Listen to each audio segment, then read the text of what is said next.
Hello friends, welcome back to our channel. 4 ఏళ్ల క్రితం corona సమయంలో దెబ్బతినని రంగం ఏదైనా ఉంది అంటే అది వ్యవసాయ రంగం అని చెప్పాలి. వ్యవసాయ రంగానికి చెందిన అనుబంధ రంగాలపై కోవిడ్-19 ప్రభావం తక్కువే. ఇక్కడ వ్యవసాయ భూమి ఉంటే పర్లేదు, లేని వారి పరిస్థితి ఏంటి? వీళ్ళు కూడా ఒక ఆప్షన్ అందుబాటులో ఉంది. వ్యవసాయ రంగానికి సంబంధించిన చిన్న బిజినెస్ చేసుకోవచ్చు. ఏ బిజినెస్ చేయాలనే ప్రశ్న ఇప్పుడు మీకు వచ్చే ఉంటుంది. మీరు పప్పు ధాన్యాల మిల్లు పెట్టుకోవచ్చు. ఈ తరహా బిజినెస్ స్టార్ట్ చేయాలంటే 25 నుంచి 30 చదరపు అడుగుల స్థలం కావాలి. మీ వద్ద ఈ విస్తీర్ణంలో భూమి ఉంటే 3 HP మిషన్తో పని ప్రారంభించవచ్చు.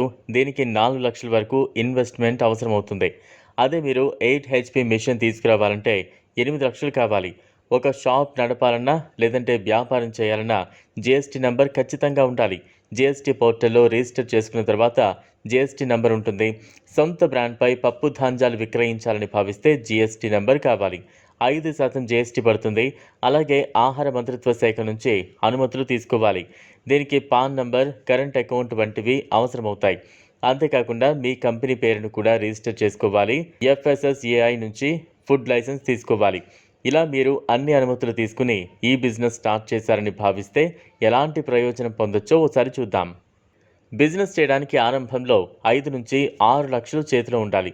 ఈ ఇన్వెస్ట్మెంట్తో నెలకు సులభంగానే 50,000 వరకు సంపాదించవచ్చు. దేశంలో పప్పు ధాన్యాలకు డిమాండ్ పెరుగుతూ వస్తోంది. దీంతో ధరలు కూడా పైకి కదులుతూ వస్తున్నాయి. సొంత బ్రాండ్పై పప్పు ధాన్యాలు విక్రయించాలని భావిస్తే ప్యాకేజింగ్ మిషన్ కూడా కొనుగోలు చేయాల్సి ఉంటుంది. ఇదిలా ఉంటే ప్రస్తుతం ప్రభుత్వ ప్రణాళిక ప్రకారం పప్పులు, ఎడిబుల్ ఆయిల్ దిగుమతిని తగ్గించి ఇథనాల్ సరఫరాను పెంచి ఆహార పదార్థాల ధరలను స్థిరీకరించేందుకు ప్రత్యేక ప్రణాళిక రూపొందిస్తున్నారు. ఇందులో గత ఏడాదిన్నర కాలంలో తీసుకున్న చర్యల మాదిరిగానే కఠినమైన విధానపరమైన చర్యలు ఉంటాయి. దేశీయ సరఫరాను పెంచడానికి పప్పు ధాన్యాలు, తినదగిన నూనెల దిగుమతులపై ప్రభుత్వం భారీ వ్యయాన్ని తగ్గించడానికి 2023-24 ఆర్థిక సంవత్సరంలో భారతదేశం దిగుమతి బిల్లు 854.8 బిలియన్లు. 2027 నాటికి పప్పులలో స్వయం సమృద్ధిని సాధించడానికి వ్యవసాయ మంత్రిత్వ శాఖ ఒక కొత్త ప్రణాళికను రూపొందిస్తోంది. 2022-23లో 898 బిలియన్లకు వ్యతిరేకంగా వ్యవసాయ ఎగుమతులు 2024లో 48.9 బిలియన్లకు చేరాయి. 2023లో 53.2 బిలియన్ల నుంచి 8% తగ్గింది. తినదగిన నూనెల దిగుమతులు క్షీణించడంతో వ్యవసాయ దిగుమతులు తగ్గినప్పటికీ పప్పుల దిగుమతులు 6 ఏళ్ల గరిష్ట స్థాయికి చేరుకున్నాయి.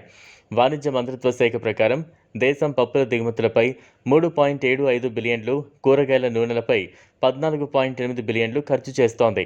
ఈ వీడియో మీకు నచ్చినట్లయితే లైక్ చేయండి, షేర్ చేయండి, ఛానల్ను సబ్స్క్రైబ్ చేసుకోండి. Thanks for watching.